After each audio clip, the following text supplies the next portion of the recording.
Representatives, thank you for allowing me to speak this evening. I'm just waiting for my phone to come on. Didn't know I would be up immediately. Mr. Leader, did you sign up?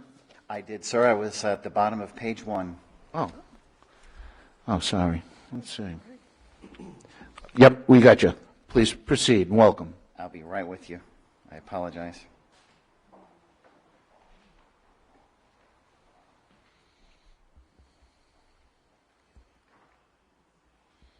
Are you with a particular organization, Mr. Leader? No, sir. I'm representing myself. Okay.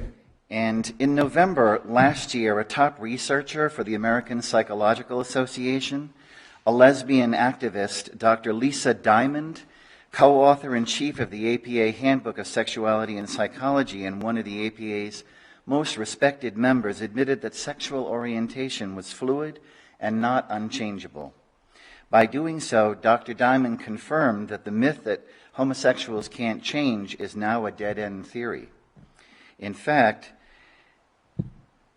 she summarized the relevant findings in a lecture at Cornell University that's now established that sexual orientation, including attraction, behavior, and self-identity, is fluid for both adolescents and adults for both genders. I'm here to testify that change toward a holy and healthy lifestyle that honors God is possible.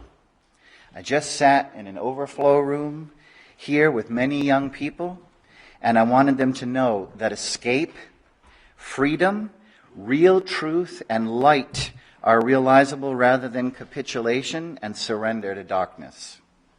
Reparative therapy works, and Rhode Island professionals should not be prevented from offering it, especially to concerned parents and their children. Research methods for determining whether harm has been caused by this sort of therapy in minors, since it's reasonably impossible to control for all the confounding factors and prove the harm concretely, doesn't exist. I love Jesus. I try to share the truth in love. But I know that the world right now is worshiping the lesser gods of tolerance and acceptance. I'm not one of those people.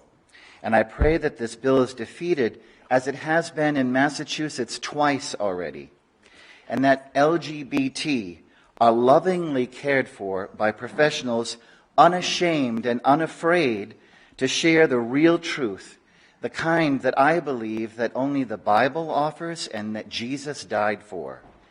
And gentlemen and ladies, this is a hate bill, one trying to further enslave and ensnare the LGBT, not lovingly set them free. That's my testimony. Thank you. Thank you, Mr. Leader. Are there any questions for Mr. Leader? Have you personally undergone, did you say that you've undergone this therapy? The reparative therapy that I received, I was not an adolescent, but I got it in church with fellow Christians who also believed that they needed Jesus Christ and were sinners. Okay. Representative Ulch.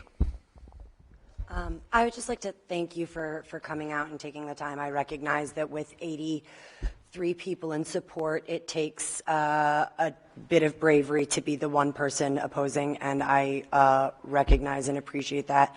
As one of, I think, probably the only non-Christian members, it is 100% your duty to uphold God's law, and it is 100% my duty to uphold the Constitution. And I cannot make legislation based on the Bible or Quran, just as you could not enforce a traffic violation. So that would be my only comment or concern, is that not all of my constituents fall under that very specific box.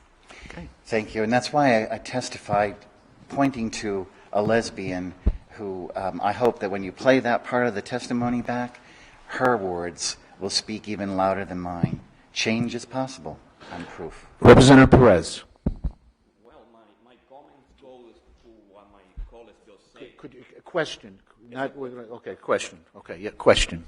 Let's say that I'm a member of a church, and I want to get my kid to the minister, to orientation, and the word come out about sexual orientation.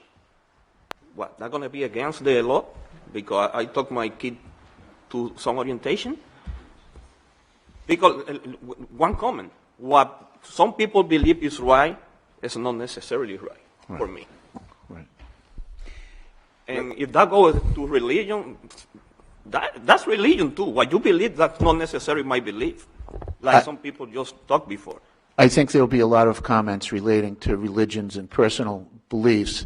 With this legislation, I would ask witnesses and members to try to keep your questions and comments directly on the legislation and what it does.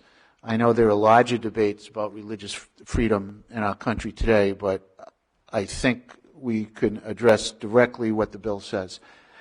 Mr. Letta, any other questions for this witness? Thank you very much for your testimony. Thank you, sir. I just have one last thing to say very quickly. Quickly. Had I been able to find a reparative therapist in Rhode Island, not only when I was younger would I have gone, I'd still be going. Thank Very you. good. Thank you very much for your testimony.